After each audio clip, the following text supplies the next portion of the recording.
ଭୂପୃଷ୍ଠର 70% ଅଧିକ ହେଉଛି ମହାସମୁଦ୍ର ଏବଂ ପୃଥିବୀ ବ୍ୟାପୀ ତାପମାତ୍ରା ବୃଦ୍ଧି ଯୋଗୁଁ ସମୁଦ୍ର ପତନ କ୍ରମାଗତ ବୃଦ୍ଧି ପାଉଛି। ଏହା ଉପକୂଳବର୍ତ୍ତୀ ଅଞ୍ଚଳଗୁଡ଼ିକୁ ଜଳମଗ୍ନ କରିବାର ଆଶଙ୍କା ସୃଷ୍ଟି କରିଛି।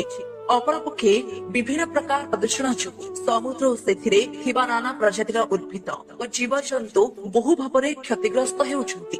ପରିବେଶ ସୁରକ୍ଷା ଓ ପରିବେଶ ସଂରକ୍ଷଣ ଜନିତ ଆହ୍ୱାନର ମୁକାବିଲା ପାଇଁ ଆମ ପାଖରେ ଦୁଇଟି ଉପାୟ ଅଛି ବୋଲି ମୁଁ ବିଶ୍ୱାସ କରେ।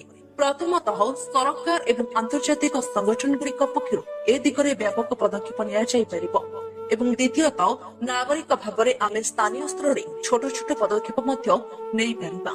ଏକ ସୁରକ୍ଷିତ ଭବିଷ୍ୟତ ପାଇଁ ଆମେ ବ୍ୟକ୍ତିଗତ ଭାବରେ ସ୍ଥାନୀୟ ସ୍ତରରେ ଯଥାସାଧ୍ୟ ଉଦ୍ୟମ କରିବା ପାଇଁ ଆସନ୍ତୁ ଶପଥ ନେବା। ବିଗତ କିଛି ବର୍ଷ ହେଲା ସମଗ୍ର ପୃଥିବୀରେ ପାଣିପାଗ ଜନିତ ଘଟଣା ସବୁ ଚରମ ସ୍ତରରେ ପହଞ୍ଚିଛି।